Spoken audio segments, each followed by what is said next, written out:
ஒரு மகிழ்ச்சியான செய்தி. இதயம் நலனையின் விலை லிட்டருக்கு ரூபாய் 105 குறைஞ்சிருக்கு. செப்டம்பர் 2023ல 1 லிட்டர் இதயம் நலனையின் அதிகபட்ச விலை ரூபாய் 503. ஆனா இப்ப 1 லிட்டர் இதயம் நலனையின் விலை ரூபாய் 398 மட்டும்தான் தமிழ்நாட்டுல. அப்ப இனிமே எல்லாரும் இதயம் நலனை வாங்கலாம் இல்ல? வக்ஃப் வாரிய சொத்துக்களை நிர்வகிப்பதில் வெளிப்படைத்தன்மையை உறுதி செய்யும் வகையிலும் வக்ஃப் சொத்துகளில் நடக்கும் முறைகேடுகளை தடுக்கும் வகையிலும் வக்ஃப் சட்டத்திருத்த மசோதாவை மத்திய அரசு கொண்டு வந்தது. பார்லிமெண்டின் இரு சபைகளிலும் அடுத்தடுத்த நாளில் மசோதா நிறைவேற்றப்பட்டது. ஜனாதிபதி ஒப்புதல் அளித்ததும் வக்ஃப் சட்டத்திருத்தம் நடைமுறைக்கு வரும். வக்ஃப் சட்டத்திருத்த மசோதாவுக்கு எதிர்ப்பு தெரிவித்து நாடு முழுவதும் இந்தி கூட்டணி கட்சிகள் போராட்டம் நடத்தி வரும் நிலையில் வக்ஃப் மசோதா விவகாரத்தில் பார்லிமெண்டில் திமுக இரட்டை வேடம் போட்டதாக அதிமுக எம்பி குற்றம் சாட்டியுள்ளார். வக்ஃப் மசோதாவில் கனிமொழி, திருச்சி சிவா ஆகியோர் திருத்தங்களை கொண்டு வந்ததை ஆதாரங்களுடன் சுட்டிக்காட்டி திமுகவை விளாசினார் தம்பிதுரை. கம்யூனிஸ்டுகளையும் அவர் விட்டு வைக்கவில்லை. இந்தி கூட்டணி கட்சிகளைப் போல அதிமுக இரட்டை வேடம் போடவில்லை எனவும் அவர் சொன்னார். நடைபெற்ற நாடாளுமன்ற தொடரில் குறிப்பாக மாநிலங்கள் சட்டம் வரும்பொழுது, திருத்த வரும்பொழுது அனைத்திந்திய அண்ணா திராவிட முன்னேற்ற கழகம் முஸ்லிம் சமுதாய மக்களுக்கு என்ன வாக்குறுதி எடப்பாடி பழனிசாமி தந்தார்களோ அதை செயல்படுத்துகின்ற வரையில் இந்த வக்ஃப் சட்ட திருத்த மசோதாவை அனைத்திந்திய அண்ணா திராவிட முன்னேற்ற எதிர்த்து வாக்களித்திருக்கிறது. சட்டமன்றத்திலும் வேலுமணி அவர்கள் குறிப்பாக பேசினார்கள். இதுதான் எங்களுடைய நிலைப்பாடு. வக்ஃப் நடந்த வரையில் இரு சந்தேகம் எதுவும் வரக்கூடாது. அதற்காக தான் இன்றைக்கி பார்லிமெண்ட்ரி கமிட்டி கூட்டு எதுக்காக கூட்டினாங்க? பில் இன்ட்ரடியூஸ் பண்ணும்போது நாடாளுமன்றத்தில் இந்த கமிட்டி இருக்கணும், சில கருத்துக்களை சொல்ல வேண்டும் இதற்காக. அதில் திராவிட முன்னேற்ற கழகம் அங்கம் வைத்தது. நாங்கள்லாம் சொல்லுவது ஏற்றுக்கொள்ளவில்லை என்பது இப்பொழுது திமுகவின் வாதம். அப்படி இருக்கும் பொழுது அந்த சட்டத்தை நாடாளுமன்றத்திலே அறிமுகப்படுத்திய உடனேயே முழுமையாக திராவிட முன்னேற்றம் எதிர்த்திருக்க வேண்டும். அதே போல மக்களவையில் நிறைவேற்றப்பட்ட பிறகு மாநிலங்களை வரும்பொழுதும் முழுமையாக எதிர்க்க வேண்டும். இதுதான். ஆனால் அவர்கள் செய்தது நாங்கள் மக்களவையில் உறுப்பினர் கிடையாது, எங்களுடைய கழகமானது இல்லை. மாநிலங்களில் நாங்கள் 4 உறுப்பினர்கள் இருக்கின்றோம் அனைத்து இந்திய அண்ணா சார்பாக. ஆகவே எங்களுடைய கழக தலைவர் எடப்பாடி பழனிசாமி என்ன சொன்னார்களோ அதற்கேற்றாற்போல் நாங்கள் முழுமையாக எதிர்த்து வாக்களித்திருக்கின்றோம்.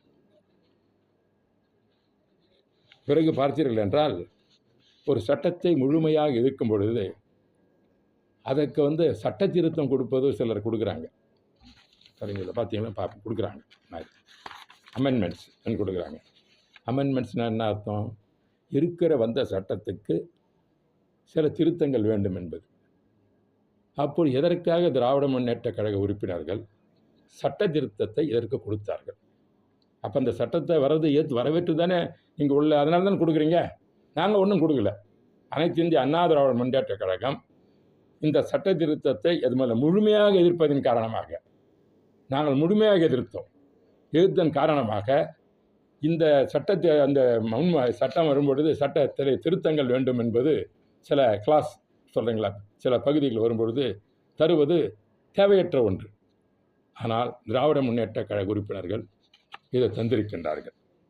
முதல்ல பார்த்தீங்கன்னாக்க ஒரு கிளாஸில் வரும்போது கனிமொழி சோமு கொடுத்துருக்காங்க பாருங்க, சட்ட திருத்தம் அந்த மசோதாவில் கொடுத்துருக்குறாங்க. அடுத்தது பார்த்தீங்கன்னா திருச்சி சிவா கொடுத்துருக்கிறார் அந்த இதில். அதே மாதிரி இவங்க பார்த்தீங்கன்னாக்க கேரளாவில் வந்திருக்கின்ற கம்யூனிஸ்ட் கட்சி உறுப்பினர்கள் திருத்தங்கள்லாம் கொடுத்திருக்கிறார்கள். திரும்ப பார்த்தீங்கன்னா திருச்சி சிவா 142வது ஒரு திருத்தத்தை திருச்சி சிவா கொடுத்திருக்கிறார்.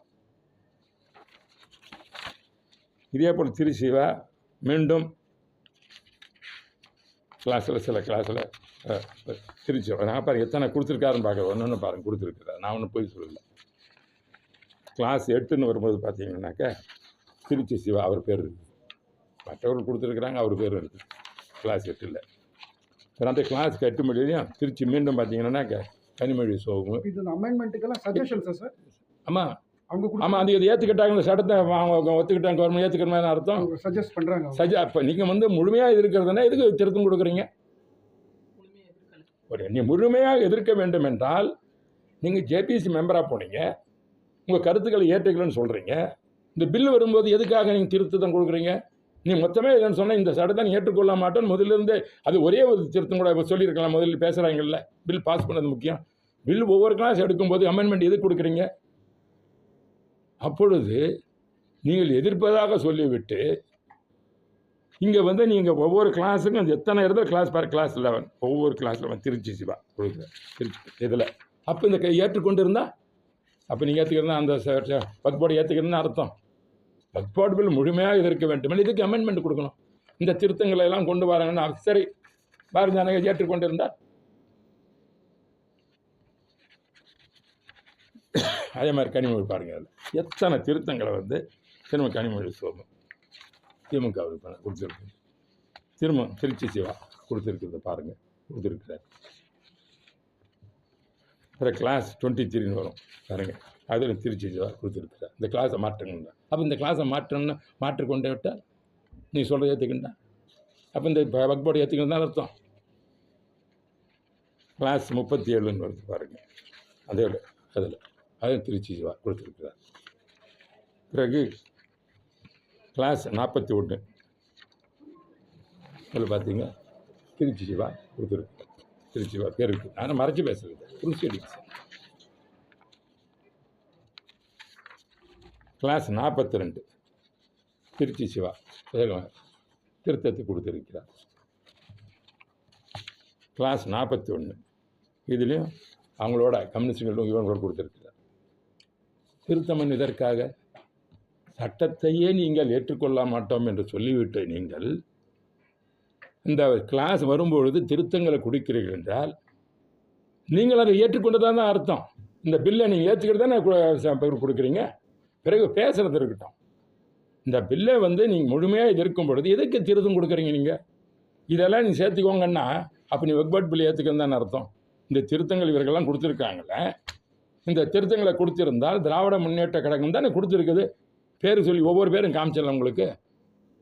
இவர்கள் கொடுத்திருக்கும் பொழுது ஏதோ நாங்கள் வந்து முஸ்லீம் சமுதாயத்துக்கெல்லாம் இதாக இருக்கிறோம், இந்த பில்லவே முழுமையாக எதிர்த்தீங்க, அது வேறு. நாங்களும் எதிர்த்தோம்.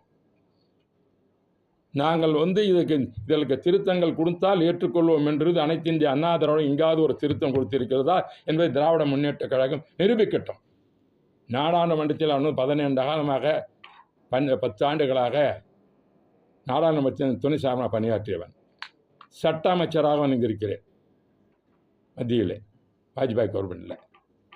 பிறகு அதுக்கு பிறகு ப்ரிசைடிங் ஆஃபீஸராக வந்து ஒரு 5 வருஷம் பேனல் சேர்மன் வந்திருக்கிறார். 15 வருஷம் நாடாளுமன்றத்தில் இந்த சட்டங்களை எல்லாம் முன்மொழிந்ததை நடத்தியிருக்கிறவன். நவர்த்தி என்ற முறையில் சொல்கின்றேன், ஒரு சட்டத்தை நீங்கள் ஏற்றுக்கொள்ளாவிட்டால் முழுமையாக ஏற்றுக்கொண்டிருக்க வேண்டிய திருத்தங்கள் தருகிறேன் என்றால் திருத்தங்கள் ஏற்றுக்கொண்டு விட்டிருந்தால் என்ன அர்த்தம்? அதுதான் திராவிட முன்னேற்ற கழகம் இரட்டை வேடம் போடுகிறது என்பதை சொல்வதற்காகத்தான் இப்பொழுது சொல்ல வருகிறது.